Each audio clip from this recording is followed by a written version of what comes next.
just want to start by thanking everyone for taking time today to, join, ask us questions, listen into, what we've got planned for the upcoming months here at Sperax USD. High level, let me just introduce the project. We are a hybrid stablecoin. So we've borrowed the best parts of the Maker DAI system and combined them with the best parts of the Terra Luna system, the UST model, in order to combine them into a stablecoin that is both scalable, yet can keep its peg thanks to external collateral. And our stablecoin is a really, really unique feature, which is that the collateral that is used for peg stability, it's actually deployed into DeFi protocols to earn a native yield. That yield is used to buy back more USDS on the open market, and that's actually sent to the USDS holder. So not only is it decentralized and scalable, but it can keep its peg and it'll pay you passive income just by holding it. So that's the project. We're backed by Polychain Capital, Alameda Research, Jump Trading, Amber Group, and some others. And that's really what we are. I am Alec. I am the partnerships and growth guy here at Sperax. Prior to joining Sperax, I was working at Marquette University, where I was leading a program in their business school where students would pitch for various different funding sources, whether it be grant or venture, to build out crypto and blockchain proof of concepts. So we built everything from structured products to inventory systems for manufacturers. So that's me. And then we also have Ray here. And, I was looking at your username. Sub, could you introduce yourself fast? Yeah, sorry about that. We have too many Rays. So hi guys, I am Subhajit. I lead product at Sperax. And basically all things product, starting from wireframing to deciding on the mechanism for our protocols, and a bit of leading the operation side as well. That's pretty much it. Before this, I was working with Trust Token. I don't know if you guys know about Trust Token. They have a product called TrueFi, which is the largest uncollateralized lending protocol on the Ethereum blockchain. And prior to that, I was working on different B2C Web 2.0 startups. That's pretty much it. Yeah, thanks, Sub. So the purpose of today's AMA is really focused around this roadmap article we published. So let me kind of introduce that very, very high level. Our key strategy over the next 6 months is to rapidly increase the circulating supply of our stablecoin USDS. And once the stablecoin is liquid, particularly the most liquid stablecoin in the Arbitram ecosystem, we believe we have the opportunity to front run this economic activity we anticipate that is coming to Arbitram. As economic activity enters the ecosystem, we'll be sitting there waiting as the most liquid and accessible stablecoin in the ecosystem. So we're starting off by doing some DEX and AMM liquidity incentives. The first one was Uniswap, and we'll be very rapidly launching the Saddle Meta Pool. So now users can earn APR just by depositing stablecoins into Saddle. They'll be able to earn SPA and SDL. Once we have this liquidity accomplished, then we can build exciting products on top of it. That's where the borrowing and lending markets come into play. That's where the payment apps come into play. That's where the looping strategies come into play. So really, it's a two-phased approach, and we're just now kicking off the growth phase, which is phase 1. So we're going to rapidly increase the liquidity, and then we'll rapidly transition to phase 2, which is building out various use cases, working with partners to integrate USDS into their protocols and build new financial primitives as well internally here at Sperax. So without further ado, let's go through and start answering the questions from the AMA.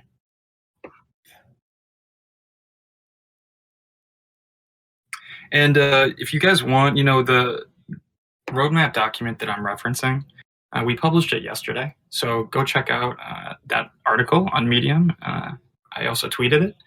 So familiarize yourself with that document, and then feel free to ask questions right now. Okay.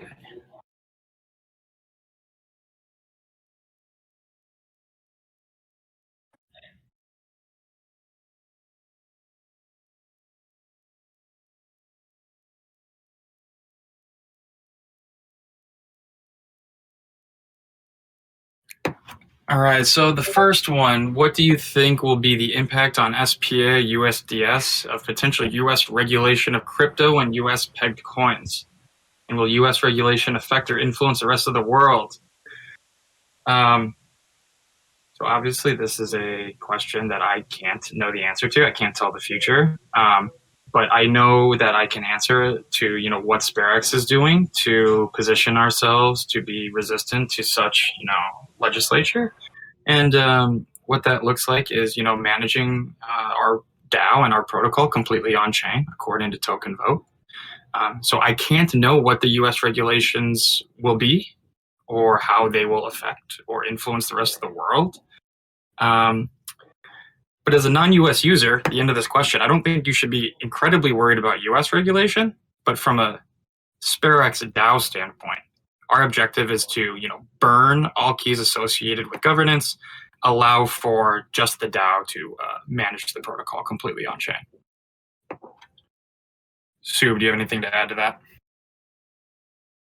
So we are also working with lawyers. So we have a very strong legal team who is sort of advising us on steps that we need to take to ensure that we are not impacted by US regulation. And I guess, so for international users, I don't see any concerns, or if you're just, farming on the blockchain, if you're using USDs as part of your protocol or as part of your investment strategy on the blockchain, I don't really see any impact on that. Key concerns, I guess, revolve around if US users would be able to access. That's something that's sort of the only concern. Apart from that to access the DApp, I don't think the US government can prohibit anyone from accessing Ethereum. Overall, I see in the short term at least some challenges, but in the long run I don't see a lot of challenges. As Alec mentioned, we would be completely decentralized by Q2, and I think the decentralized protocols have nothing to fear from the regulations. Yeah, thank you for that clarification. Let's move on to the next one. Okay, so there are many stable coins such as USDT, USDC, BUSD, UST, etc. What are the advantages of holding USDS instead of those alternatives, and what lies in store for USDS on centralized exchanges? Great question. I can start by answering one key feature, which is this auto yield mechanism, which I introduced in the beginning. So unlike those other tokens that were listed, a user has the power to harness a passive income stream without having to do any sort of staking, claiming, lending, or liquidity provision, which would be required with all of those competitors. So it really unlocks a user experience that is accessible for the average user, because as much as people love to shill crypto and say, look, you can earn 10% on your stable coins, for the average user, it's incredibly challenging to actually harness that yield. But thanks to USDS, that's all abstracted away, and we leverage the power of smart contracts and composability to deliver that experience without having to subject the end user to gas fees or the financial or technical complexities associated with harnessing that yield. And then on the centralized exchange front, our key objective is to have as many trading pairs against USDS as possible. And when it comes to a priority standpoint, of exchanges. We are prioritizing those major exchanges that have already launched and have a live Arbitram to the exchange bridge. So this provides a couple different benefits. First, arbitrage for price being consistent on-chain and off-chain. And second, it allows for a better user experience without having to go from the layer 1 chain to the layer 2 chain and having to deal with all the gas fees associated with that. So I think that was everything. Sub, am I missing anything? No, I guess you covered everything. I mean, you covered the most important aspect of the auto yield component which we have, and how. So basically, if you want to, so I just give an example, right? So let's say if you were to sort of do some yield farming on Curve and on some fees and on some CRV tokens, it would probably be more profitable to just hold USDs instead of doing that. You would not have to incur the multiple gas costs related to claiming, staking, and withdrawing and that kind of stuff. So I guess I would just complement your point by saying that the core ideology behind USDs is, I mean, it's of course stablecoin, but it's also to simplify DeFi, and essentially we want to create a stablecoin which any user can hold and benefit from the DeFi yields that are being generated. So that's the end goal for us.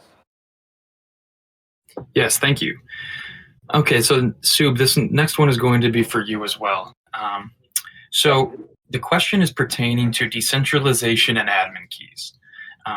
So the question is, are admin keys already burned, or is this planned for later? And then he's requesting some details on the roadmap towards decentralization. So I heard you mention some details around upgrading to a complete DAO. Maybe you can shed some light there. Absolutely. So I guess before governance, I can sort of talk about the staking contract. So before we launch the governance contracts, we're launching a staking contracts, which will be similar to the VCRV model. So we're launching a VE SPA staking contract, and users would be able to stake their SPA tokens. And essentially what it would give them is the VE SPA token, which would be responsible for governing the Sperax USD protocol. Our governance mechanism, as of now, we are still, doing a bit of research into understanding which governance mechanism we should implement, but we have narrowed down into two different and most prominent protocols. So one of them is Compound and the other one is Aragon. And we have plans to launch governance by Q2. And by Q2, I mean early part of Q2. And all decisions in Sperax USD, like for example, which collateral should be used to mint Sperax USD, which investment strategy should we use to increase the yield for USDS users, what should be the logic or algorithm for the mint fee or the redeem fee. Everything will be sort of governed through this governance protocol, and it will be the Sperax token holders or the VSPA token holders who would be responsible for this entirely.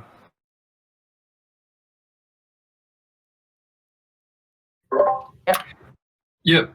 Thank you so much. So we'll be looking at Q2 to be burning those admin keys, and currently they're managed via multi-sig. So we will be, transparent and keep updating the community as we get closer and closer there. And thanks for bringing up the VESPA model, Sub, because this gets me really excited as a business developer, and as I think through how do we incentivize liquidity and how do we incentivize partnerships. There's this really glaring challenge that comes when you start thinking about how do you distribute liquidity mining incentives, and that is it's expensive and it encourages sell pressure, because if you think about liquidity mining, it causes mercenary capital to deposit capital into the pool, get the reward, and then sell the reward on the open market. But this attracts capital that isn't actually aligned with the objectives of the ecosystem and the protocol. So once we introduce a VE-SPA model, we can actually allow for committed community members to prove their commitment by locking their rewards. And in exchange, they'll actually get more rewards, more influence in the ecosystem through voting power. So they can actually align incentives. We can incentivize more thanks to this new VE lockup mechanism. So realistically, it gives the committed community members more power and influence, so they can basically make decisions that align with the objectives of the community, which is to increase circulating supply. And it just really unlocks new partnership possibilities because it mitigates the selling pressure. So I'm extremely excited for that component of the VE-SPA model. All right. Yes, absolutely. Yeah.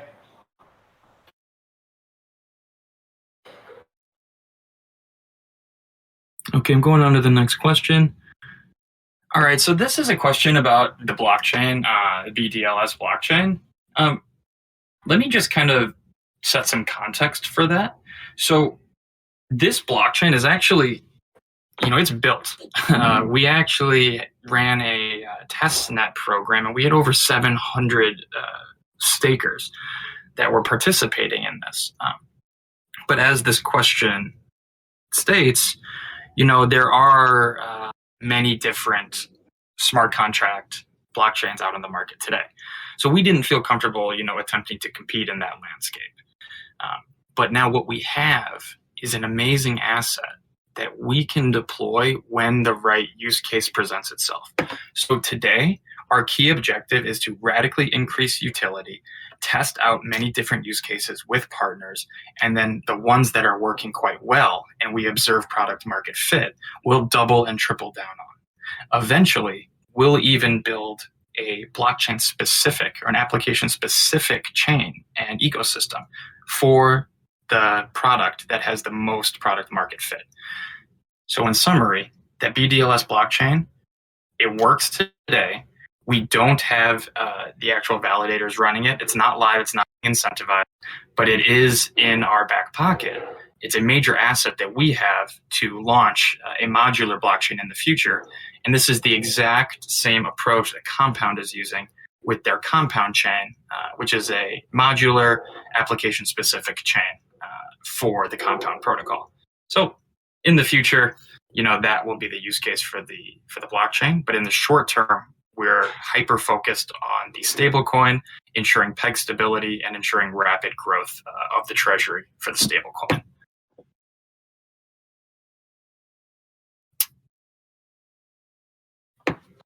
All right, next question.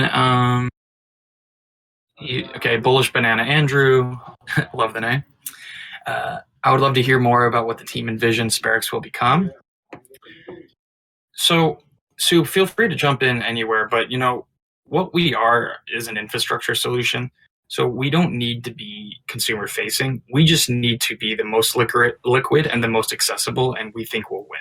So what that looks like is, first starting with Arbitram, having the most circulating supply on Arbitram, having fiat on and off ramps that are accessible to, almost all geographies, and ensuring that it's liquid.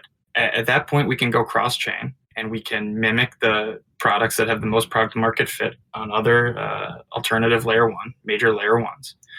And really, we just want to be the infrastructure for the metaverse, a high interest US dollar denominated account and a passive yield that's accessible for the average user. That's really what we want to build out here. Sue, do you have anything to add? Hey, and we also have Ray. Hey, hi Ray. Hey guys, sorry, I was finishing up another meeting. Thanks for including me. Yeah, no worries.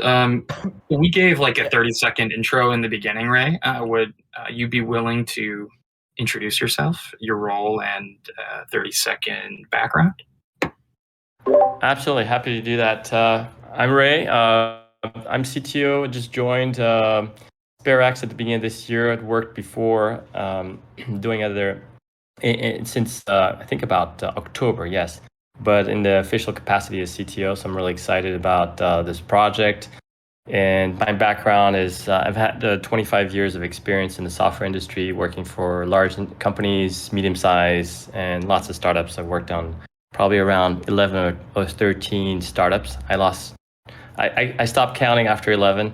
A lot of them mostly in the crypto space, doing ICOs, identity on the blockchain, NFTs, you name it. It's not everything under the sun, but quite a bit, and it's been a great run. I'm all in on DeFi and crypto, so that's my space and security. My background is in security. That's it. 30 seconds. Thanks, Alex. Thank you, Ray. So how we're going about this, Ray, is we're just going through answering these questions one by one. So we haven't had to skip any yet. So I'll be sending some your way. Awesome. All right, next question. The market is just now starting to recover. It looks like a thin crust of ice. I like that analogy. Now it's hard to ride it. It's hard to invest, and even more so, no one wants to play hockey on such thin ice. Invest in shitcoins. So, he's trying to think through the motives for which he could, stay in the SPA USDS farm. This is an interesting question because, no one here is trying to make any financial decisions on your behalf. But what I can do is just simply present, what we're doing to, try to compensate users for these potential risks. And first off, on the SPA USDS farm, users do have the possibility of, capturing a 250% APR. So if you're able to, be watching our Twitter and you see the farm get announced and you actually are able to make that deposit, you'll earn 250% APR to mitigate any sort of, price volatility and impermanent loss you might subject yourself to when providing liquidity for our assets. We need the service done. You're taking a risk. We'll compensate you for the risk. But if you're not really that bullish on governance tokens right now, simply because we're at the end of a frothy market, we do have a very exciting opportunity, which is the Stablecoin Pool. So I actually wrote a thread last week, which kind of presented how one could think about the financial opportunity that is presented from a stablecoin pool that pays fixed APR and SPA, a governance token. And how I think of this really is, if you did the full 5-month lockup for the 30% APR, say you deposit 100 units and then or 100,000 USDS and total, so 50,000 USDC, 50,000 USDS, you'll be able to get a free balance of $30,000 worth of SPA at today's price that gets locked up for 5 months. So your principal is in stablecoins, and you get this basically gift at the end of the 5-month period. And there's 2 possible situations when thinking about the value of that SPA gift. Let's say hypothetically SPA goes down 50% in value, 50. We're in a growth phase, so we're not anticipating that, but let's just say it happens. You still get a 15% return on your capital because the 30% APR, $30,000 worth of tokens got cut in half by 50%. You now have $15,000 worth of tokens. You just captured a 15% APR on stablecoins over the course of 5 months. Wonderful. But what happens if SPA 10x's? Then all of a sudden your 30% position is actually a 3 return. So you had a 4x on your capital without subjecting yourself to any volatility risk. So if you're not confident on the direction of the market, I would actually tell you to, start thinking about the stablecoin pool instead of the pool 2 model. So I can't make the decision for you, but hopefully that allows you to kind of think through the decision-making process. And yeah. Okay. Next question. And Sub, Ray, if you want to add anything to these, just drop it in, interrupt me. Okay, the next question is, how different is VE SPA from regular SPA. And for those not familiar, the VE CRV model. So could one of you two kind of explain the difference between VE and SPA? Absolutely. So in the VE model, let's start with the full form of VE. So it's called Vote Escrow CRV. The reason why it's called that is because it's kind of like an escrow system. So basically, you lock the governance token for a period of time, and for locking for a period of time, you get a higher voting power. So how it works in case of Curve is you lock one token for one CRV token for 4 years, and you get one VCRV for that. And if you lock one CRV for 1 year, you basically get 0.25 VCRV tokens. And so that's basically what's your voting power. So if you have one VCRV and if someone else has 0.25 VCRV, your voting power is essentially 4 times that of the other person.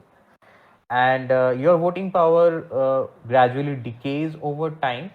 So let's say at the end of 4 years, your voting power would become 0, and all the CRV that you had locked to gain VCRV is now available, and you can sort of unstake it and sell it off or do whatever you want. That's how it works. So for 4-year so if you're locking CRV for 4 years, initially your voting power is equal to 1:1. So basically you have one VCRV for one CRV, and as time goes along, it slowly becomes equal to 0. And for example, at the end of 3 years, it will be equal to 0.75. At the end of 2 years, it will be 0.5, and at the end of 1 year, it will be 0.25. So that's how it works. It's a simple linear relationship. Now, similarly, we are also planning to, incentivize users for locking for a longer period, and people who are going to lock for a longer period are going to get a greater number of voting share. And what does it translate to exactly?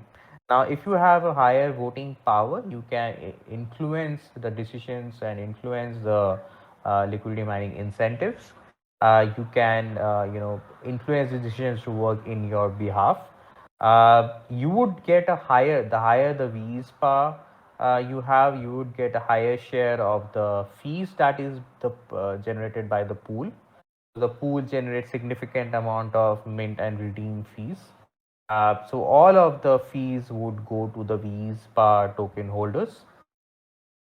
And and eventually you basically have your skin in the game. So we would also like to reward you for it. So greater the VSPA holdings, the greater the simple SPA staking rewards for the user as well. So yeah, I mean, overall, I guess this summarizes how VSPA staking model would work.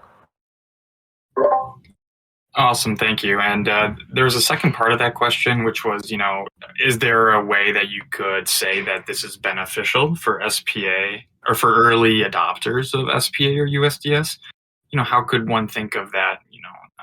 Is this beneficial to me as a SPA holder or an early USDS user? I would say most certainly yes. I mean, so and it not only benefits you. I mean, you doing it would also benefit us. So it's a symbiotic relationship that we need to build with the Spark community. So if you stake and if the user stakes and is part of the staking mod contract and is sort of participating in regular governance, they would obviously receive rewards for doing so. Yeah, I mean, so you would be getting the staking rewards and you would be earning 100% of the fees, which would be significant as trading activity and minting activity increases over a period of time. And your SPA balance will be held. So it's basically like you are staking a single token, so there is no chance of any permanent loss on that token. So it's safe from that perspective. Of course, there are other ways in which you could also participate. So, I mean, I guess as a investor, you should probably try and find the right balance. And yeah, I mean, it's hard to say I mean, like what exactly should be your strategy. But overall, I mean, this could be one of the things that, early SPA adopters and USDS holders should benefit from, and sort of look into it as an overall strategy in optimizing their gains. We are also thinking of building something, some kind of model where the SPA stakers could benefit from the yield that is generated via the USDS collateral. Of course, these are very early days. I mean, it's hard to say what happens. But yeah, I mean, 100% of the revenue from USDS protocol is going to the VSPA stakers, and we have an initial allocation of 500 million SPA tokens that would go to the SPA stakers. So it's a huge amount of rewards that has already been allocated for VSPA holders. Yeah, beautiful. I just want to emphasize that point you just made. So, these rewards aren't being inflated away. You don't have to think that, just because you're going to lock it up and earn this APR, that it's causing any sort of inflation pressure on SPA. These tokens are already allocated. You can go check out our tokenomics documents. So any sort of, single-sided yield is not coming from inflating SPA. Just an important note. Okay, next question. So this pertains to, the question around our collateralization ratio. So the question specifically, is there any plan to increase the percentage in which the protocol is algorithmic compared to explicit collateral?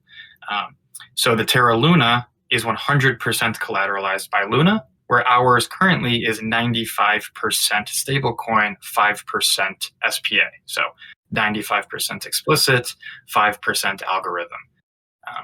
Could one of you two share the mechanism in which we use to increase that algorithmic component over the course of the next couple of years? Yeah, absolutely. I think this is already built in, and the chi ratio, the ratio of collateral to SPA that is required is purely algorithmic right now, and is already fed into the smart contracts. So this is a function of time. So initially, to bootstrap this stablecoin, we have a higher share of collateral coming in the form of other stablecoins, which we realized when we saw other algo stablecoins, the issues that they had faced. But as time goes along, this ratio would keep increasing, and it's already inbuilt in the function or algorithm. And as it becomes, as time goes along, and it becomes let's say 4 or 5 years down the line, I mean, the ratio of SPA that would be required to mint USDS would be very high. And of course, everything is sort of up for governance. And once we have governance protocol, governance, SPA stakers or VSPA holders can decide that this needs to be something something else. Then that is going to be purely up to governance as well. Cool, thank you. And in the short term, we started with such a high collateralization ratio simply because protocols that are collateralized by their governance token are extremely reflexive. So in the event that the stablecoin is rapidly growing, there is going to be a significant amount of governance token burn and governance token price appreciation. But in the event that there is a contraction of the circulating supply of the governance token, what that does is subject the governance token holders to incredible amounts of inflation and potentially even a bank run type risk, which happened to Malt. And this is simply because it's the stablecoin is backed by the governance token, but the governance token's value comes from the success of the stablecoin. So it's a kind of like a loop that doesn't quite check out from an economic standpoint unless there is just absolute optimism for the future success of the protocol. So what we elected to do is do a very slow tiered rollout. So it functions basically as an insurance policy for peg stability in the early days. And then once we grow, the market kind of settles and gives us a clear direction. The DAO can make the decision, as Sub mentioned, to potentially adjust some of those parameters and become more algorithmic, which will burn more SPA in the growth process. But it does subject the whole ecosystem to a little bit more risk as in the event that there's a significant contraction, the might have to mint a very small portion of SPA to compensate. So that's kind of how we're thinking about that. Yeah, absolutely correct.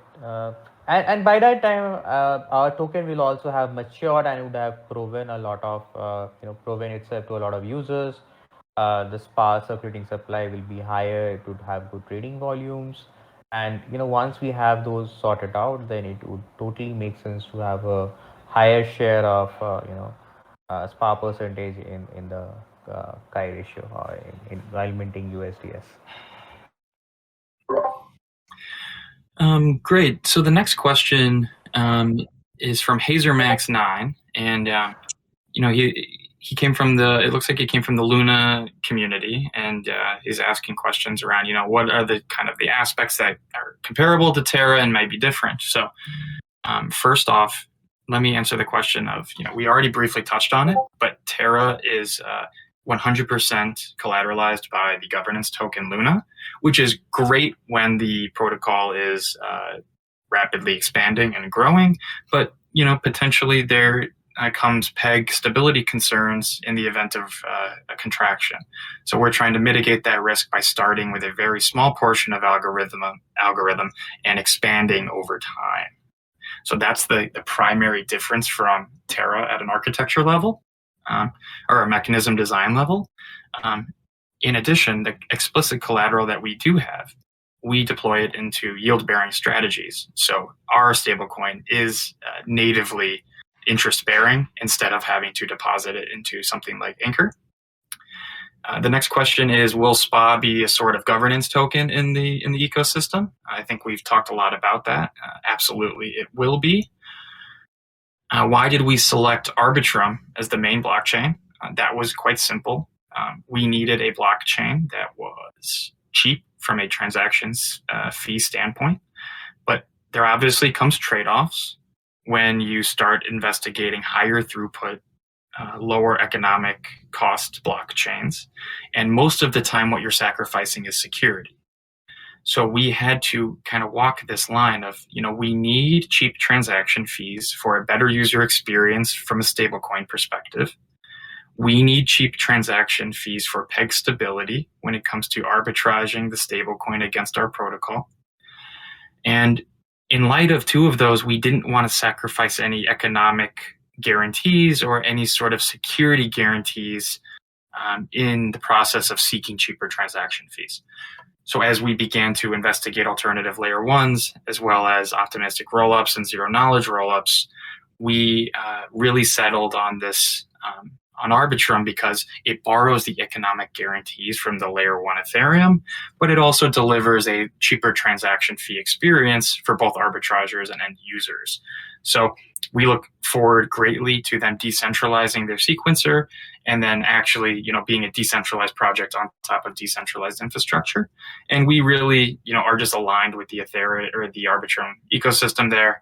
And we're very, very eager to front run the Arbitrum economic activity.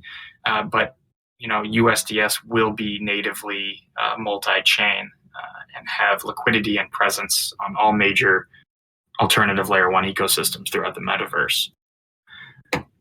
Final question from HazerMax. It would be interesting to hear some information on single-sided staking.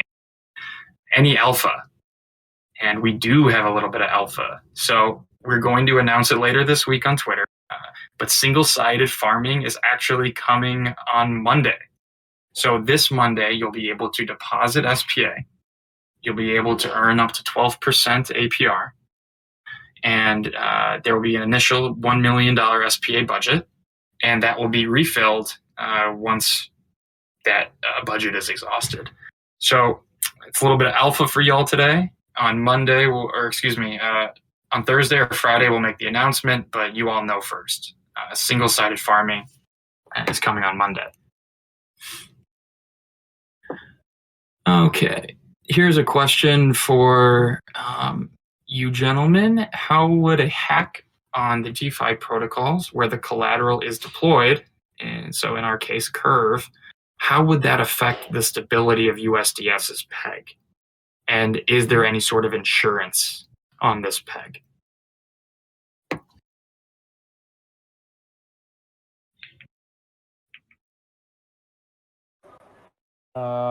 I guess, Ray, you should definitely take the security aspects of the question. I'll take that. Yeah. And do you want to cover the insurance part of it? Yeah. So currently we haven't taken any insurance, but the way the protocol is designed, it's insured by the governance token. So so as to ensure that there is no bank run. And so what we do is we promise users, whenever you come back to us and say that I want to redeem 100 USDs, we would always return $100 worth of crypto collateral, which we can ensure by minting SPA tokens. Yeah. Cool, thank you. In terms of security is paramount for sure. I mean, we're talking about actual money that's being transmitted, and we want to be as fiduciary as possible to our users. So we want to make sure that the likelihood of being hacked is minimized. There's no guarantee in life, unfortunately, but that is something that we take care, and we look into very carefully, and we take very seriously. My background is in security. I've done it for a long time. I studied cryptography and did a lot of security in large organizations. So I'm familiar with the process, and I personally review all the smart contracts as well as we get them audited. Now, it's no guarantee that our auditors are also 100% foolproof, but as many eyes as we can, we try to get. And in addition to that, because I said nothing is ever foolproof, we try to put into our smart contracts fail-safe functions. So functions that are admin only, that in case of an issue, we can stop any transfers of funds outside of the contract, or prevent any additional people from whether it's staking or adding more.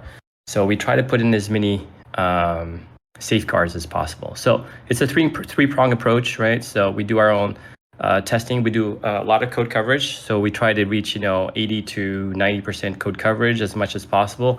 The number may be a little bit less because there are functions that we leverage from OpenZeppelin, and so those would be already covered by them. So let me just recap. So we do a lot of our own security. We do code coverage. That's super important. We leverage OpenZeppelin libraries wherever possible. We don't roll out our own. The number one rule about security is never roll your own crypto, and so that's what we do. We have audits through auditors, and then the last piece there is we have fail-safe mechanisms in the contracts to help us prevent any such issues. And then some of the contracts, like in the case of USDS, they're upgradable. So if there are any issues, we can upgrade them. So that's the approach that we take in terms of security. It's not a single solution. It's a multi-prong approach to making sure that we are as secure as possible. Awesome. Also, thank you. Yep. Yeah, adding to that, so all our investment strategies that we do for reinvesting the collateral, we make sure that we are only going to use extremely secure, audited, and well-known protocols like Curve. And even after that, we review the code and make sure that we're on top of wherever we are putting our money. So yeah.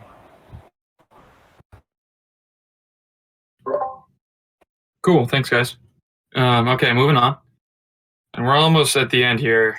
Appreciate everyone giving up almost an hour of their day. So, okay, question about roadmap part 1. How many possibilities on cross-chain interoperability? So, we have this really exciting feature called auto yield.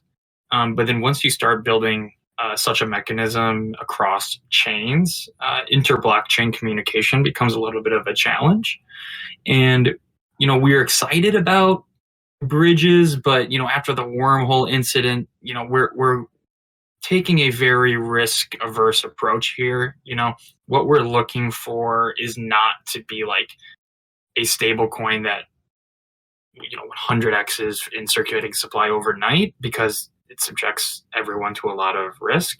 What we're doing is building a slow rollout ecosystem that is going to be around for the long term. So in light of that, we're not going to take unnecessary risks with going cross-chain too early. But I'll give you some alpha. We're already talking with 3 other layer 1 ecosystem funds, and we're all very keen on doing a deployment in these ecosystems. The first is Avalanche, of course, our great friends over at Avalanche. Second is Aurora, which lives on the Near blockchain. And third is Polygon. So we're already talking with all 3 of those groups, and we're extremely eager to announce, the collaboration. But we just need to figure out some key architecture improvements before, just to not, get anyone too excited about, stuff that is extremely complicated and could take some time to build out. Okay, next question, part 2 for the roadmap. We're going to make some progress on part 1 first.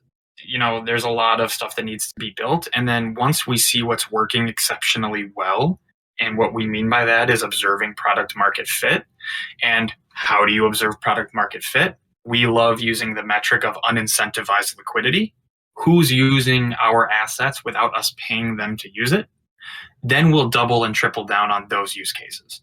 So the reason we don't have a part 2 of the roadmap yet is because we don't know exactly where our users are going to love USDS the most and love SPA the most. And whichever ecosystem loves it the most, that's when we double, triple down. That's when we update our roadmap and let everyone know the direction, all this USDS and SPA liquidity. And of course, feel free to always ask us questions in these weekly AMAs. We'll be radically transparent about everything that we're working on and, what that roadmap's looking like. Okay, next question will be will there be any compound strategies, APY instead of APR? Yes, there will be, and we're not going to include those yet until we have the VE model because of the selling pressure risk that I mentioned earlier. The next question, Intrepid user, can you speak more about looping? Yeah, looping is really exciting. So we're soon going to unlock the ability for smart contracts or for USDS in smart contracts to still earn auto yield.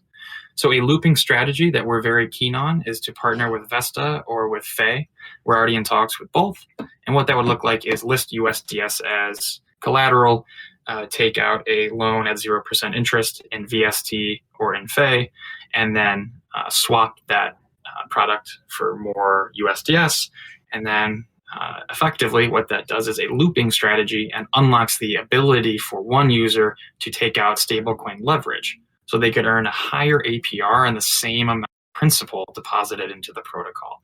And this simultaneously increases the circulating supply of VST and USDS. So we're very keen on working together with groups like that to unlock looping strategies for our users and increase the circulating supply of stablecoins on Arbitram. Next question, when will the DAO be allocating, or when the DAO begins allocating 1.2 billion SPA vesting over 4 years, how will we ensure whales that have VE SPA won't redirect its entire treasury to those holders? So this is a challenge that we need to work together with the community to work toward, to create incentive structures that are actually beneficial to the whole ecosystem and won't just benefit VE SPA holders. So there's a couple different ways in which we could do that. The first one is that we could consider, according to DAO vote, limiting the uses of these. So for example, we could create like a gauge type experience where 20% of the vested tokens must go toward approved liquidity pools. And then the VESPA holder's responsibility is simply to redirect it to which of the pools. But it is a very real concern that we need to be watching out for. And we'll be working with the community to, arrive at a structure that everyone agrees can drive value to the USDS ecosystem and subsequently SPA token value. Is there anything else that, Ray or Sub, you'd like to add about the voting escrow SPA? If not, we'll move on. Yeah, I think it absolutely makes sense. Whatever you said, and I think it's a collective responsibility between us and the community to ensure that the game is not skewed towards sales. But yeah, it would not be unfair to the retail users, and I believe initially the team will have a lot of skin in the game to make sure that it's not completely skewed towards the whales. So yeah, I'll be playing all my voting power, and I hope Alec you do too as well, to make sure that it's sort of it's a level playing field for everyone. Absolutely, and we'll be making all of these plans public. So if there is any sort of risk that something is structured in a way that could give whales an unfair advantage, I would hope that our team can catch it. But I would love to see also the support from the community reviewing these documents, participating in our governance to ensure that we can build an aligned ecosystem here. So it's going to be a joint effort. Okay. On to the next one. What is the idea for ERC20 instead of 71155? So NFT models or token standards for the VE model. I'm not sure if you guys want to take this. If not, we can skip it.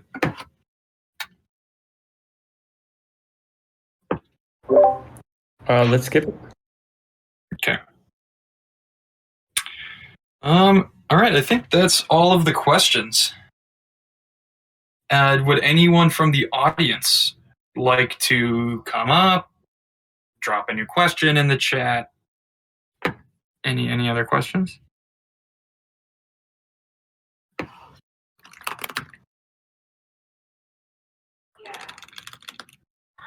If not, I'll stick around here for minutes, but thank you so much for joining, Sub and Ray.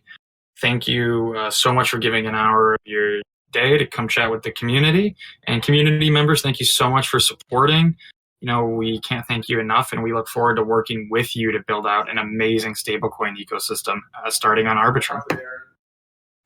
Yeah, thanks, Alec. I just want to add on to what you just said. It's great that we have a community. It's important for us. We're building this not for our benefit. It's for the community benefit. We want to make sure that it's easy for our users to be able to on ramp. Use USDS as a stable coin, for their own investments and other activities in the DeFi space. And so we love it when you communicate with us. Let us know if there's any issues, any concerns. Keep an eye on what we're doing. We love it, and that's what we're here for. Thanks. Okay, we have one more task. Thank you for reminding us, Ant.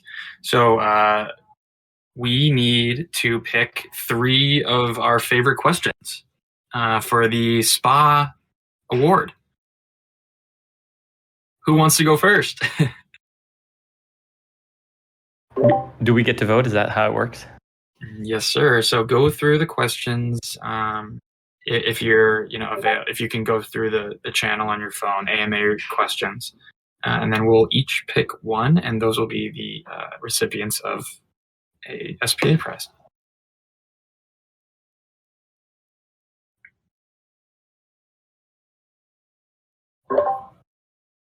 I can start. but I'm going to need you guys to help me out here.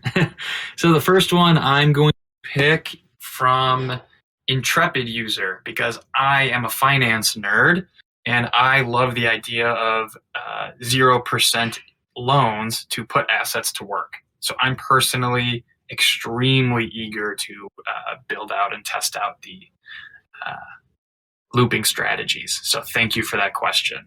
And I vote Intrepid User with the looping question. Cool. I'll go next. I'll vote for Bullish Banana Andrew. I like questions about hacking and security and protocols. That's my that's one of the areas I love. So I'm voting for that one. I was going to vote for that one, so I would need to think a bit. Yeah, I guess I'll vote for SW Martin 19 when the DAO begins allocating 1.2 billions per. Yeah. Yeah, great question. All right, everyone. Well, thank you so much. I look forward to seeing you next week. In the meantime, keep supporting us on Twitter, stay active in the Discord. The team is really going to be making more of an effort to be active each and every day in the Discord. So tag me, tag Sub, tag Ray, tag Nico, tag anyone, and we'll respond to you as soon as possible. So thanks again, and enjoy the rest of your week. Thanks, everyone. Thanks, Alec. Thanks, everyone. Bye-bye. Good night.